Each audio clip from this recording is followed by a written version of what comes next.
January 17, 1940. Wright Field, Dayton, Ohio.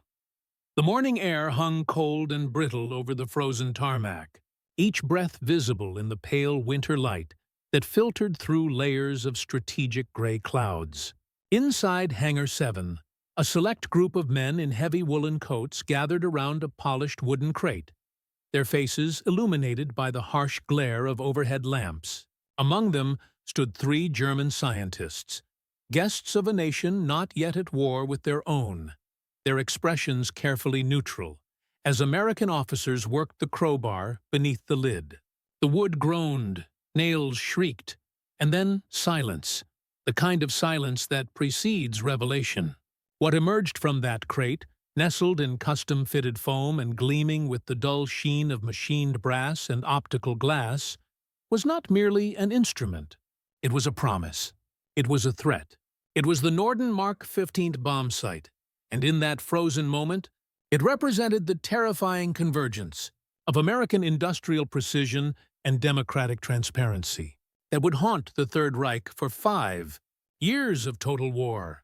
The Germans had come under the pretense of scientific exchange, part of the lingering protocols of a world that still believed in the gentleman's agreement, in the clean separation between military innovation and outright aggression.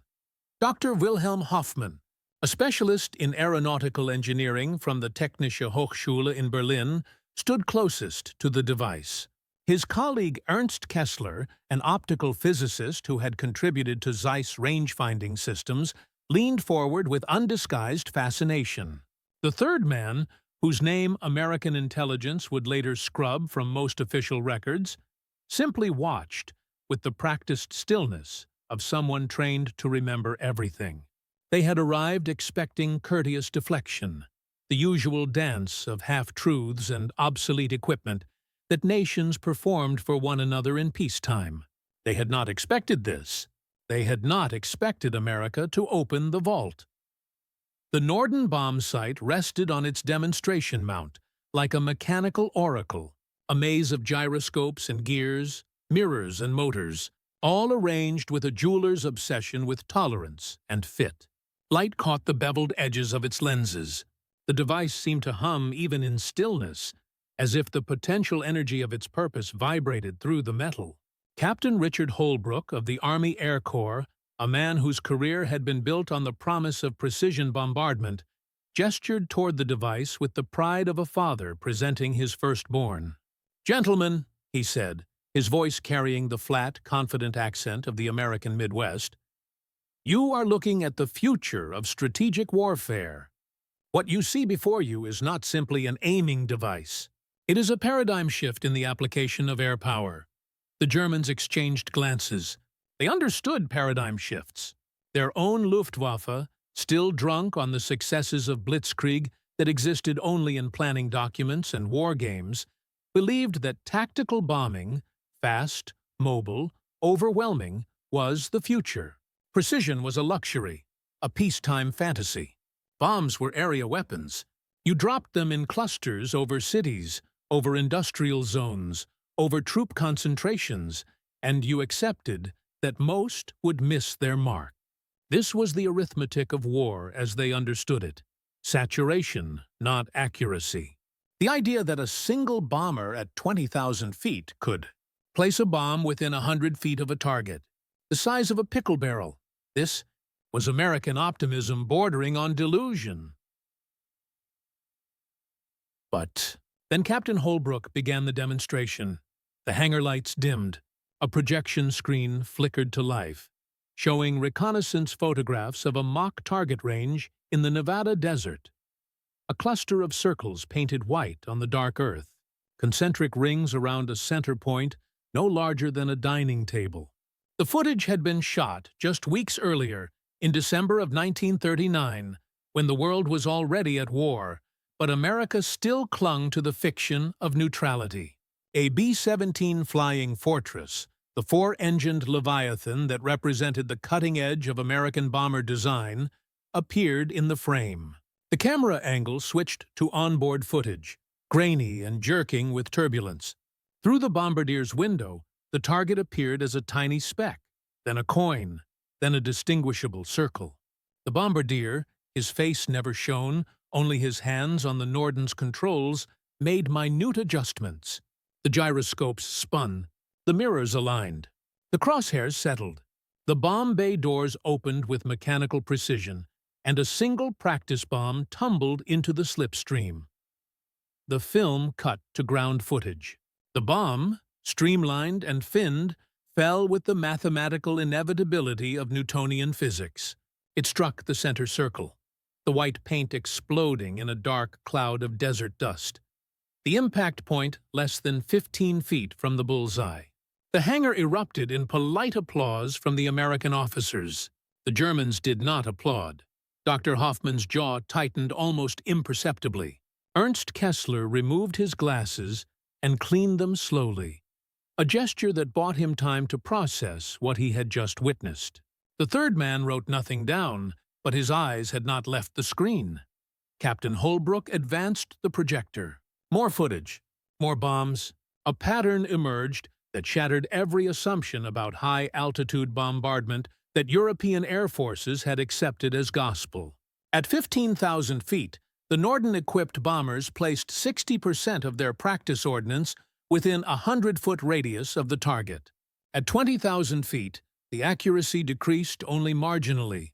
At 25,000 feet, NTDB altitude where anti-aircraft fire became speculative, and fighter interception nearly impossible.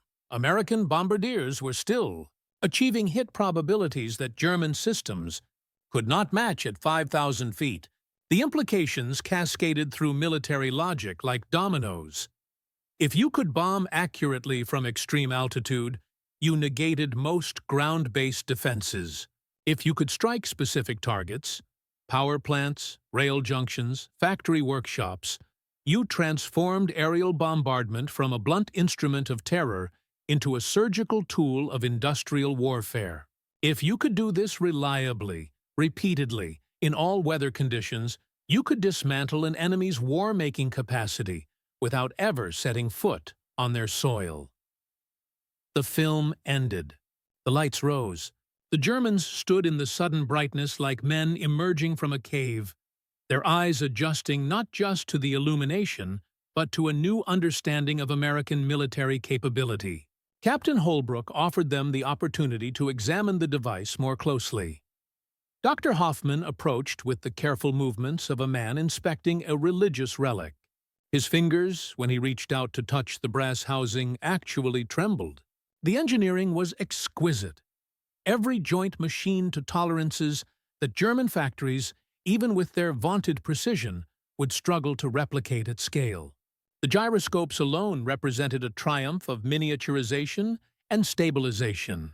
The optical train was flawless, the kind of glass that Zeiss would envy.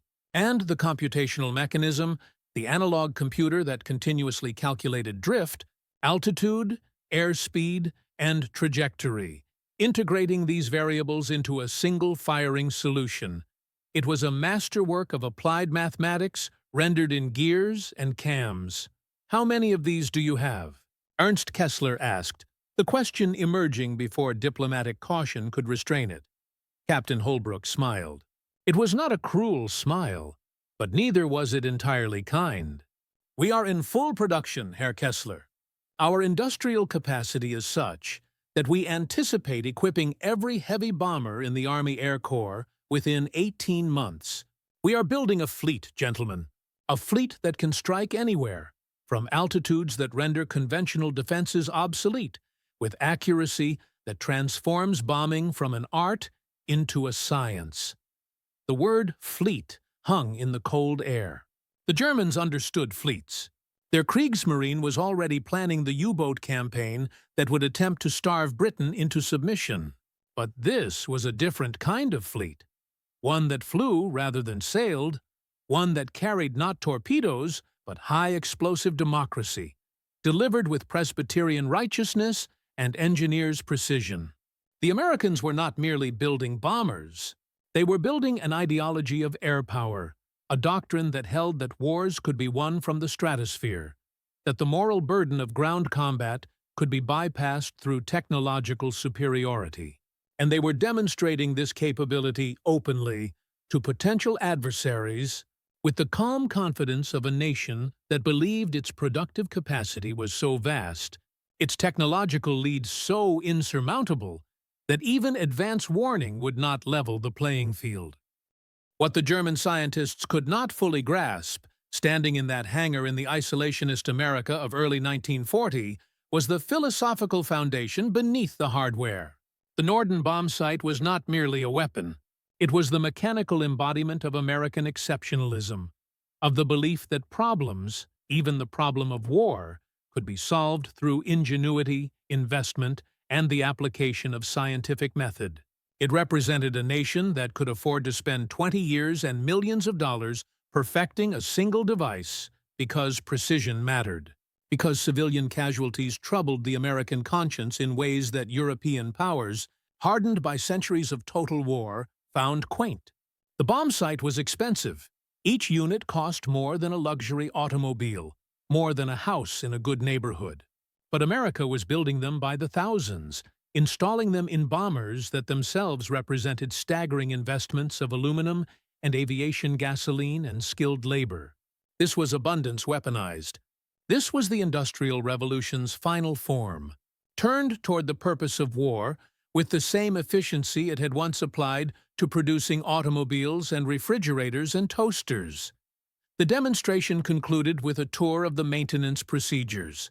American technical sergeants, many of them barely out of their teens, disassembled and reassembled the Norden with practiced ease, explaining the calibration sequences, the pre-flight checks, the fail-safes and redundancies.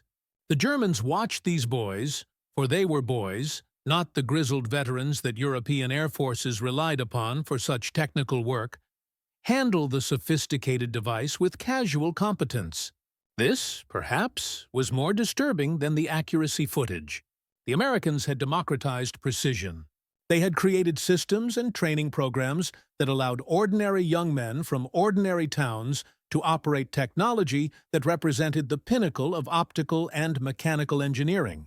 The Luftwaffe, by contrast, treated its bombsights as arcane instruments requiring specialist operators. The Americans treated theirs as tools, no more mysterious than a tractor or a lathe, to be maintained by anyone with good training and a technical manual. As the Germans departed Wright Field that cold January afternoon, driven in a staff car back to their hotel in downtown Dayton, they carried with them a psychological burden that would only grow heavier in the years ahead. They had been given a glimpse into the American way of war, and it was fundamentally different from anything in their experience.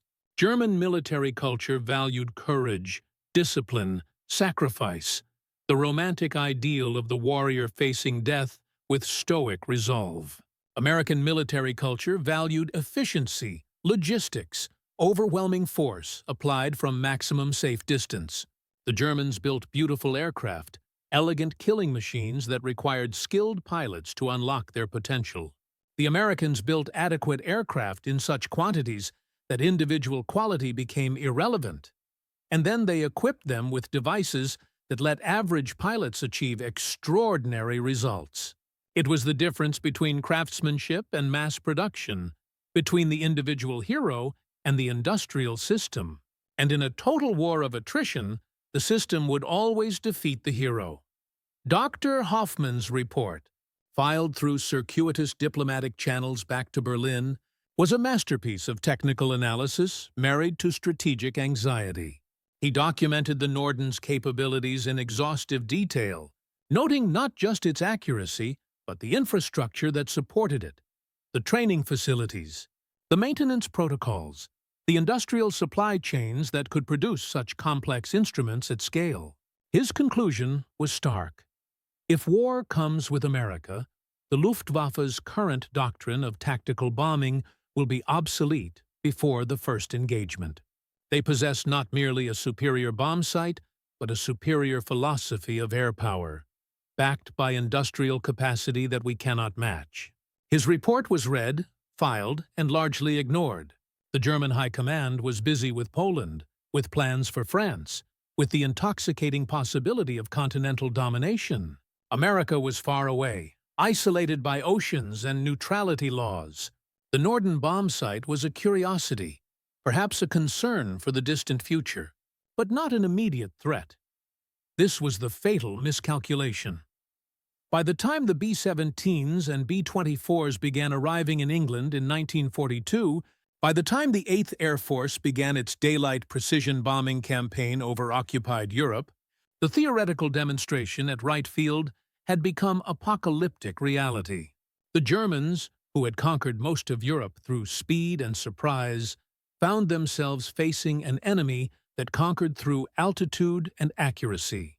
The Norden Bombsight, that gleaming assemblage of brass and glass, became the third eye of American air power, the mechanical god that gazed down from the stratosphere and passed judgment on factories and rail yards and oil refineries. And the men who operated these bomb sites, farm boys from Iowa, shop clerks from Brooklyn, college students from California, became the unlikely priests of precision warfare, their hands on the controls as bombs tumbled toward targets that they identified not through patriotic hatred but through clinical calculation. The bombsight itself became a security obsession. For the American military, each device was guarded like crown jewels. Bombardiers swore oaths of secrecy. In the event of a crash or forced landing, protocol dictated that the Norden be destroyed before anything else, even before classified documents. The Germans and Japanese offered bounties for intact examples. Spies attempted to photograph its internals. Yet despite these efforts, the Axis powers never fully replicated its capabilities. They captured examples, they reverse-engineered components, but they could not reproduce the ecosystem that made the Norden effective. The training, the maintenance culture, the integration with aircraft systems, and most importantly, the American willingness to invest vast resources in achieving precision when saturation bombing was cheaper and simpler.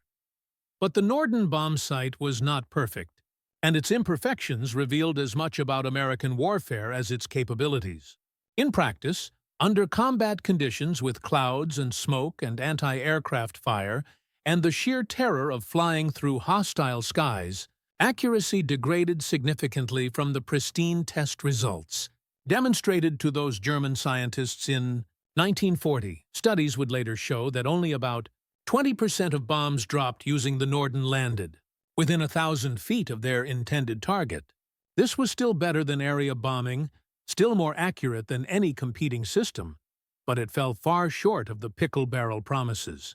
Yet even this imperfection embodied something essentially American: the gap between aspiration and reality. The persistence in striving for an ideal even when practical results fell short, the belief that incremental improvement was always possible, always worth pursuing. The device also represented a peculiar American approach to the moral calculus of war. By investing in precision, the United States was attempting to wage strategic bombardment with something approaching a clean conscience. If you could hit only military targets, if you could spare civilian areas through accuracy rather than mercy, then air power became ethically defensible in ways that the saturation raids over London and Dresden were not. This was largely self-deception. Any bombing campaign creates civilian casualties, and the American raids over Germany and Japan ultimately killed hundreds of thousands of non-combatants. But the Norden allowed American planners and aircrews to believe they were fighting a cleaner war than their enemies. The bombsight became a totem of American righteousness, a mechanical argument that the United States waged war differently, better, more humanely. Whether this was true or merely comforting fiction remains a question historians still debate. But the belief itself shaped American military culture for generations. The men who flew with the Norden developed an almost religious relationship with the device. In the cold, oxygen-starved hell of the bomber's nose compartment, the bombardier would spend hours hunched over the instrument, making minute adjustments, waiting for the moment when altitude and airspeed and wind drift all aligned. When the crosshairs settled over the target and the bombsight itself, through its automated systems, would trigger the release. In those final seconds of the bomb run, control passed from the pilot to the bombardier. from human intuition to mechanical calculation. The aircraft flew straight and level, utterly vulnerable to anti-aircraft fire because the Norden required stability to function. Men died to feed data to the machine. Bombers exploded in mid-air because they held their course long enough for the bombsight to complete its calculations. This was the price of precision, paid in blood and aluminum and burning aviation fuel. Some bombardiers named their Nordens, the way soldiers named their rifles or sailors named their ships. They polished the brass, they whispered to the gyroscopes, they developed superstitious rituals around its operation. Others grew to hate the device, resenting its demands, its finicky complexity, the way it transformed them from warriors into technicians, from agents of destruction into servants of an algorithm rendered in gears. But all of them understood its importance. The Norden was why they flew daylight missions while the British bombed at night. It was why they climbed to altitudes where frostbite claimed fingers and hypoxia clouded minds. It was the justification for everything they endured and everything they inflicted. The symbolic weight of the Norden Bombsight extended beyond its military function. It became, in American war propaganda and post-war memory, a symbol of technological superiority, of the arsenal of democracy that Roosevelt had promised to build. Newsreels showed bombardiers at their stations, the Norden prominent in the frame, described in breathless tones as a secret weapon and electronic brain. The device appeared on war bonds posters, in training films, in the carefully staged photographs that newspapers published to assure the home front that their sons and brothers were equipped with the finest tools modern industry could provide. The message was clear. American boys didn't have to be the toughest or the most fanatical. They could win through superior equipment, through the accumulated genius of American engineers and the productive capacity of American factories. The Norden became the mechanical embodiment of the promise that technology could substitute for sacrifice, that wars could be won through industrial might rather than individual martyrdom. This was, of course, both true and deeply false. Technology did provide enormous advantages, and American industrial capacity was indeed decisive in the Allied victory. But individual sacrifice remained brutally necessary. The young men who flew with the Norden bombsights died in horrifying numbers. The 8th Air Force alone suffered over 26,000 combat deaths, a casualty rate that exceeded many infantry units. The bombsight could not protect them from flak or fighters. It could not guide them through the mechanical failures that sent bombers spiraling into the Atlantic.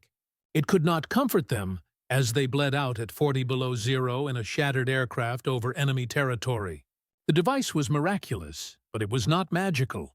It was a tool, and tools require hands to wield them. And those hands belonged to young men who were just as mortal as soldiers in any other era.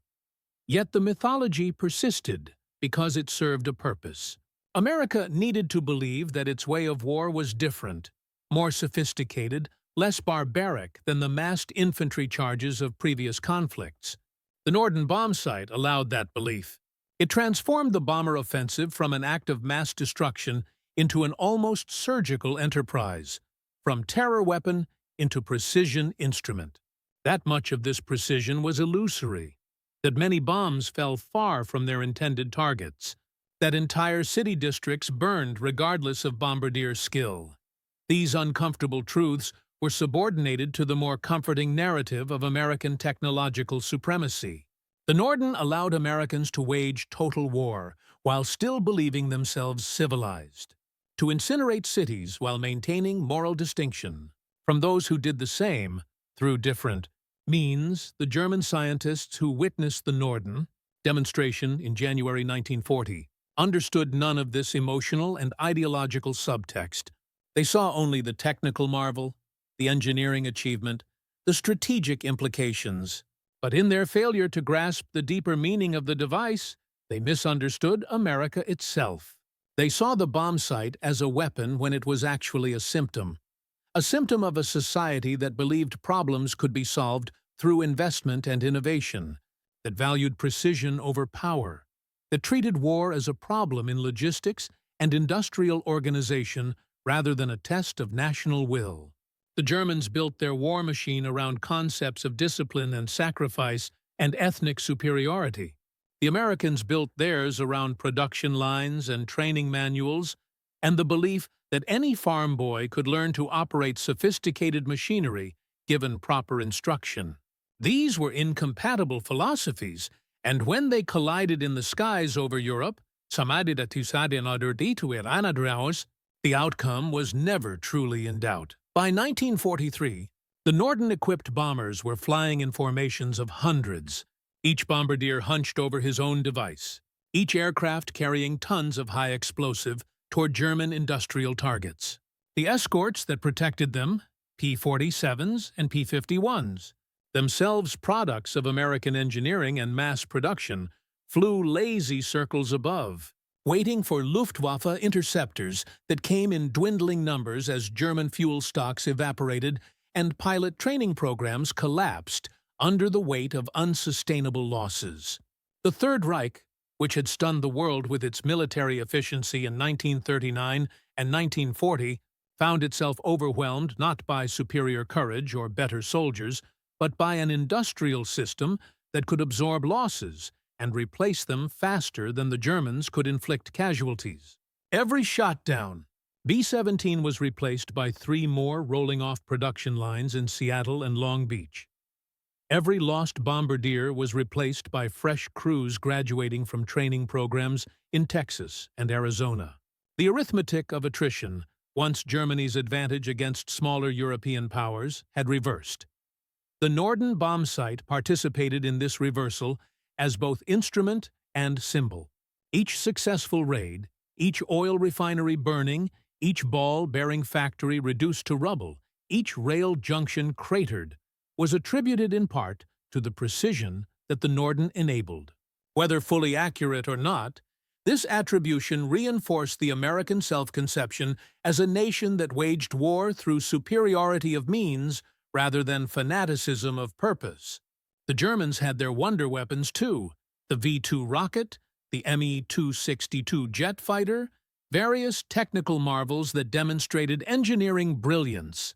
But these remained curiosities, produced in insufficient numbers, introduced too late to affect outcomes. The Norden was not a wonder weapon. It was a standard weapon, produced by the thousands, integrated into doctrine and training, supported by supply chains and maintenance protocols. It was the opposite of a Wunderwaffe.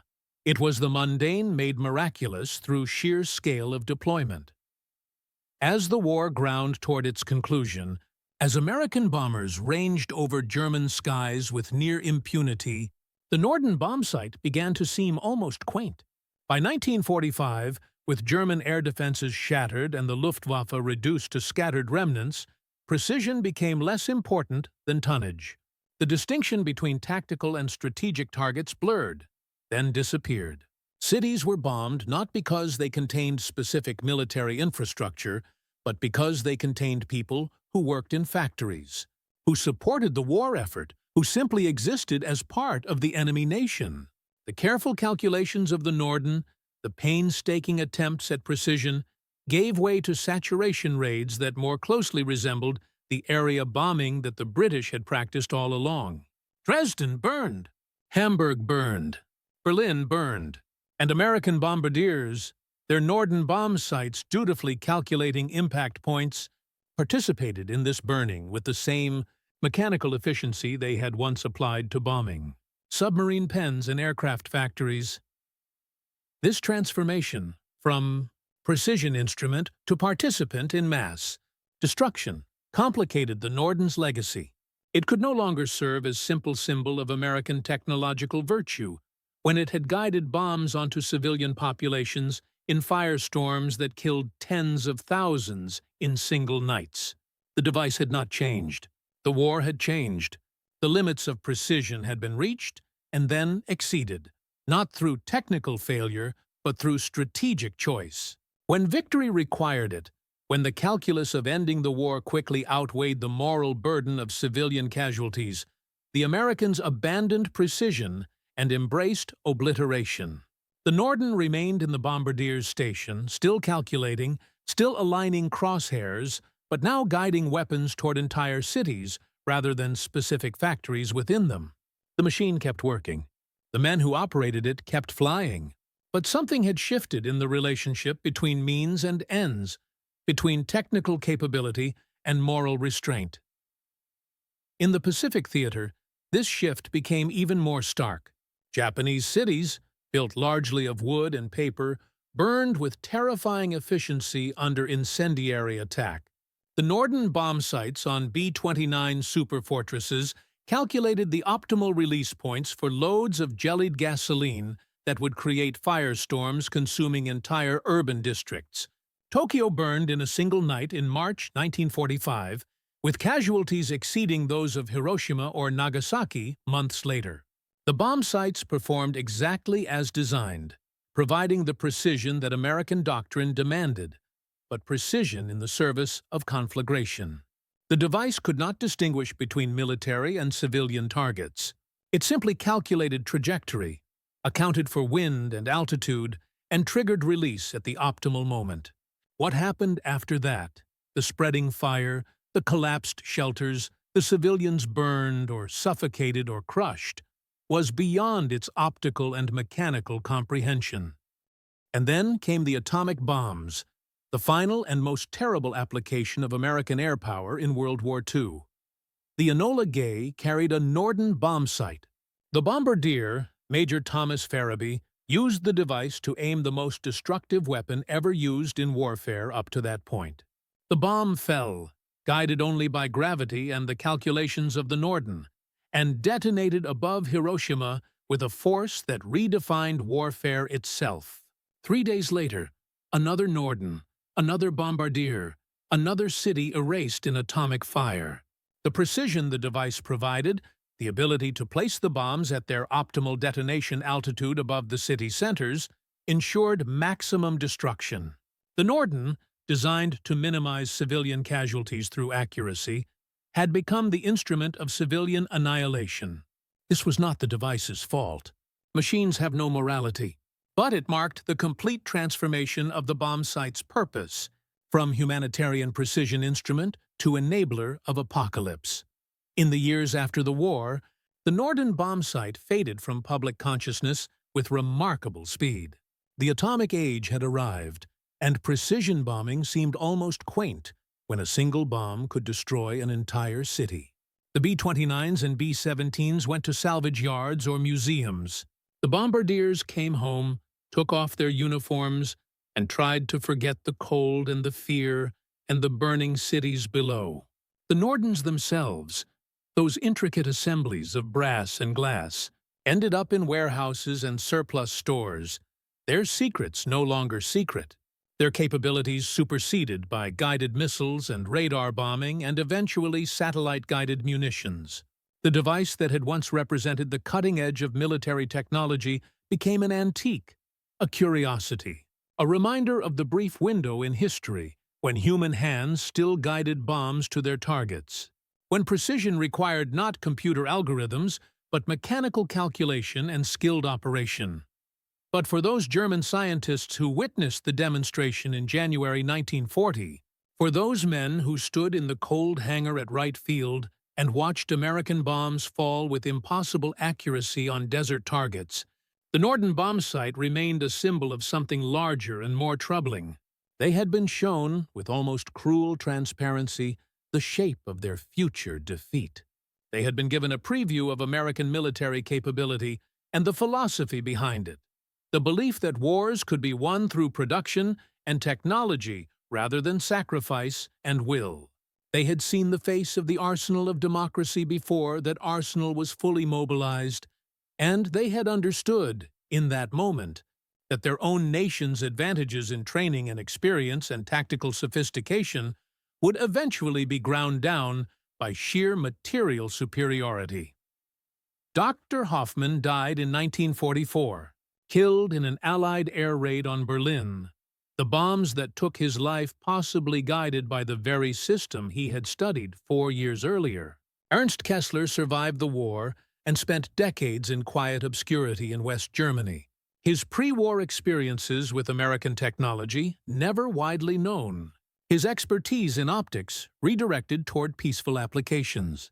The third man, the one whose name was scrubbed from records, may have been an intelligence agent all along, sent to gather what information he could before the inevitable conflict.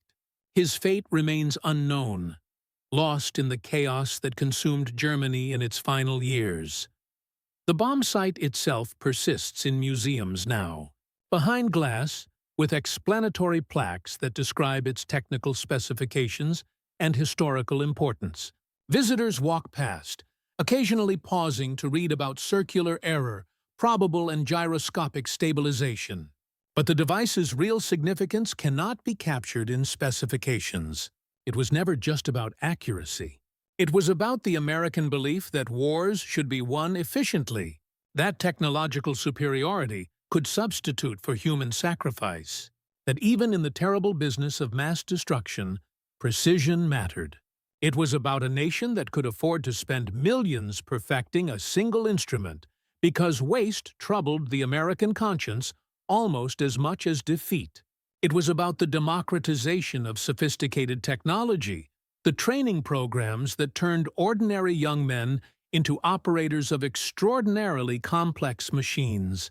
It was about transparency, the willingness to demonstrate capability openly, because supremacy was so assured that even advance warning seemed irrelevant. On that cold January morning in 1940, when the wooden crate was opened and the Norden Bombsight emerged into the harsh light of Hangar 7, a truth was revealed that would shape the next 5 years of human history. The Germans saw a bombsight. They should have seen a mirror, reflecting back their own assumptions about warfare and finding them obsolete. They should have seen the future, mechanical and precise and utterly overwhelming. They should have understood that the nation capable of building such a device, of producing it by the thousands, of installing it in bombers that flew in hundreds, of training crews by the tens of thousands to operate it, that nation could not be defeated through courage or tactics or superior will. That nation would grind its enemies into dust through the patient application of industrial might, precision tooling, and the collective effort of millions of workers building millions of components that fit together into a system too large and too efficient to resist. The Norden Bombsight was that system in miniature. Beautiful, deadly, expensive, effective, American.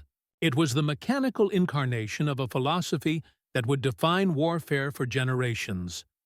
That technology matters more than bravery. That systems defeat individuals. That wars are won in factories as much as battlefields. The German scientists who witnessed its capabilities in 1940 glimpsed this truth, though perhaps they did not fully comprehend its implications. By the time they understood completely, their cities were burning, their factories were rubble, and American bombers carrying American bombsights flew overhead with an inevitability that felt like weather, destructive, impersonal, unstoppable. In the end, the Norden Bombsight was not the most accurate device ever built, nor the most important weapon of World War II, but it was perhaps the most American, optimistic in its aspirations, practical in its design, produced with industrial efficiency, operated by trained ordinary citizens, expensive but considered worth the cost, and symbolic of a belief that precision and power could coexist, that one could wage total war and still maintain moral distinctions. Whether that belief was justified remains an open question, but the belief itself shaped history. And the Norden Bombsight was its instrument, quite literally, guiding American power from the stratosphere to the earth below, one calculated trajectory at a time.